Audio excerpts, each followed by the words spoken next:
Ladies and gentlemen, this Red Gaming Technicom video, we're going to be discussing the sound block of the Xbox One. Now, it doesn't sound so exciting as, say, the video processing units, or say, the CPU or the memory.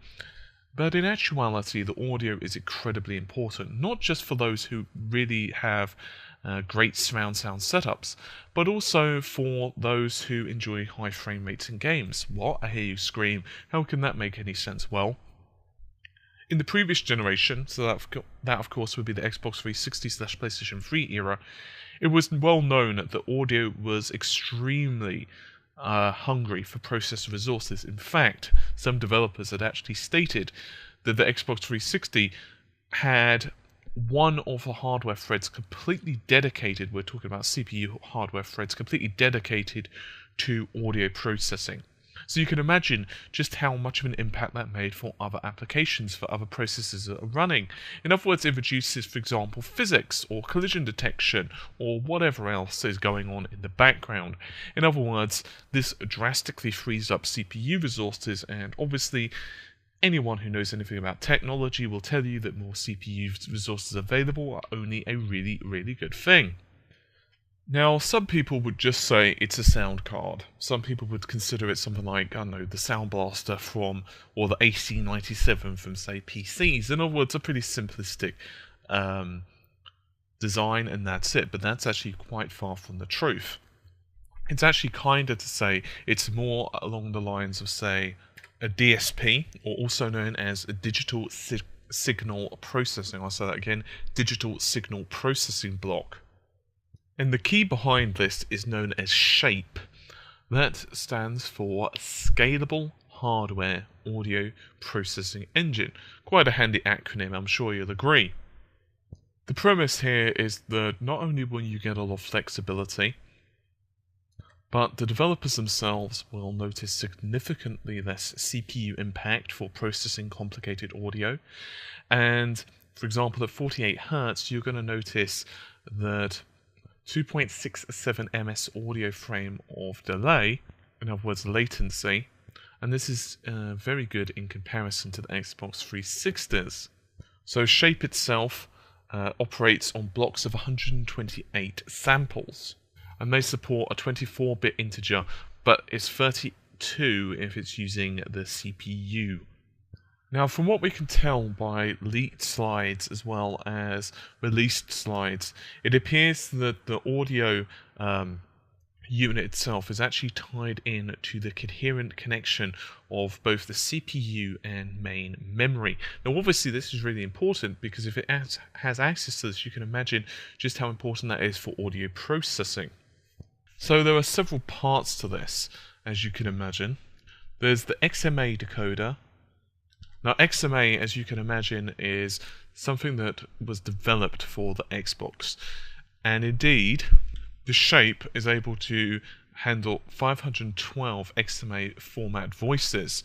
Now, the codec itself is really configurable and allows a pretty damn good compression. In other words, you can define, developers can define how high quality the voices actually are in terms of compression. So you can have a 6:1 ratio all the way up to a 14:1. Now, I did point out that it does have a coherent memory access, and this is known as DMA. So SHAPE itself has hardware which is dedicated for transferring the audio.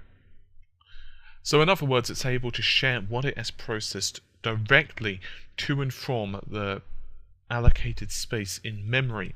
This is really important because this allows it to get the CPU's help in processing data, or for the CPU to tell it, to process this little bit of data right now. And this is very similar, of course, to, in many ways, how the GPU works.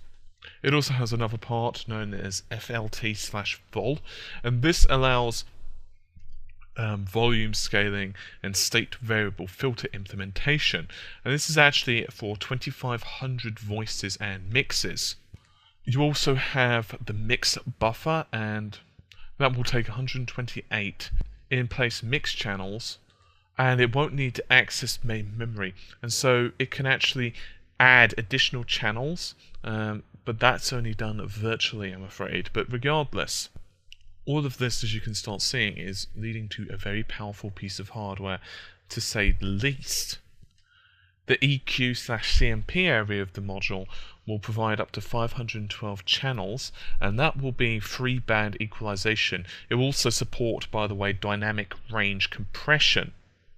It will also support SRC. And now SRC is a polyphrase, it's sample conversion, and it's high quality, of course. It's a dedicated unit, and the purpose of this is to actually resample mono-channel audio. Now, mono-channel are still pretty damn important, of course, and it can actually handle 512 audio channels simultaneously. Now, from what we understand, the unit actually has the DSP control core, the scalar core, and well as 2 of the vector cores will all have their own caches, and they will share 64K of local SRAM cache, and that will act as kind of like a level 2 cache, which is local to all of them. In other words, you can share this very small amount of memory. Now, one of the key components for Connect is known as AVP. No, not Alien vs Predator, but Audio Vector Processor. Now, the purpose behind the AVP is that it's primarily for MEC. Now, MEC stands for Multi-Channel Echo Cancellation, and the purpose behind this is to help to reduce, say, background noise if you're speaking on a microphone or Connect, and to actually support speech recognition and so on. In other words, it helps to clean up your audio, to make you sound better, to make it so that voice commands are recognizable, and a lot more stuff besides. Now, there's an additional device, and this is known as ASP, also known as Audio Scalar Processor. This has nothing to do with programming, of course. ASP itself supports scalar float and vector integer operations.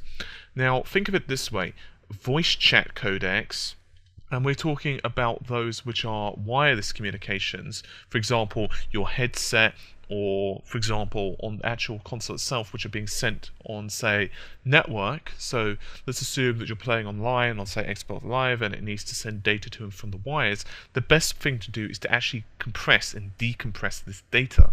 Why? Because it simply makes communication simpler, smoother, and faster. Obviously, if you're sending large amounts of data down the wires at the same time, you're going to get some delay. And this is the same if you're doing it through the headset, so it's better to actually compress this and then decompress it later. So the idea behind that is pretty simple. Now, it also supports XWMA compression, and that's in hardware. Now, to give you an idea of just how much of a difference this makes, back in the day, this was actually done only on a CPU for decoding, and that was on the Xbox 360. Remember how I was saying just earlier how the difference between CPU, or how much should I say, the CPU resources were being taken up, and this is just one of the reasons for that. Now I'm going to save ACP for now. ACP, also known as Audio Control Processor. What the hell does ACP actually do? Well, the name's kind of a good giveaway, actually. The idea is this helps to schedule, to figure out the state of what's going on for all the other pieces of audio components in the actual system. It will also be able to do other bits and pieces, such as, for example, setting up new audio streams and so on. And CPU involvement in this is actually pretty much unnecessary. Now, from what we can understand, Microsoft have pretty much designed this whole unit, the whole audio block themselves, from the ground up. Now, it does appear that, and this is unconfirmed by Microsoft, but the rumours that are going about indicate that the actual unit can handle about 15.4 G-flops. Will mean that the unit is using, or operating, at about 500 megahertz. Now, one of the reasons for such a beefy system is because of audio positioning. Now, audio positioning is pretty simple. Obviously, it has to work out, because of Connect and so on, where you are in relation to the console, and obviously all of this requires pretty heavy signal processing, hence why there's such a beefy audio unit inside the system. All of this, of course, also means that there has to be very good coherency between the rest of the system, so there's no delay. And so Microsoft have actually gone to great pains to reduce the Connect latency. In other words, to make sure that the Connect audio systems are going to be as fast and smooth as possible. Lastly, we're just going to really quickly go into a few other aspects of audio processing, for example, for background applications. So obviously for the Xbox One, it heavily relies upon multitasking and so on. So let's assume, for example, that while an application, in this case, for example, a game, is at the foreground, in other words, it's the current application that's, get all the attention. Obviously, it has full and complete access to the audio hardware, as well as everything else for that matter. In other words, that's the audio hardware's primary function, is to process that audio data for that application that is on the foreground. However, let's say that you remove focus, let's say that you bring up something else and that software, whatever that was, is no longer at the forefront of processing. From what we understand, its actual hardware state is suspended, in other words, it's held where it is, and then when you return back to the application, it will basically continue where it left off. On the other hand, certain titles might choose to tear down, and this basically means it will basically completely and utterly nullify what was there and then rebuild it, its audio graph. So once the application's been put back into the foreground, it will be reconstructed, the audio. However, obviously certain applications, for example for streaming radio and that type of thing, are going to be different. For titles that are supposed to be playing, say, audio in the background, for example if you choose to listen to music, then things are a little bit different. They can indeed continue to play audio while they are in the background, but then they have to choose the best method to do this. For example, should it be software rendering only, in other words done via the CPU, which isn't so bad if it's something like a radio show, but then it's also possible that it could also be done via the hardware, so in other words the DSP block, and then transferred to the CPU. However, this obviously has some issues by itself, mostly involving around CPU costs. So certain applications which require heavy use of shape hardware, they won't really be decodable by the CPU because of the high amount of CPU usage that would be associated with them. In other words, it would affect, say, the running of a game. So although there is actually engines there which does help to mimic, in other words emulate, in software the functions of the hardware, it obviously isn't particularly going to work for all applications simply because of the processing costs associated with them. I think that just about does it for this particular video. It's been a fairly brief whirlwind, but regardless, I think we've all got a reasonable understanding now of the audio hardware, so I'm going to get going for this particular video. Hopefully you've enjoyed it. I will see you soon. Take care. Bye for now.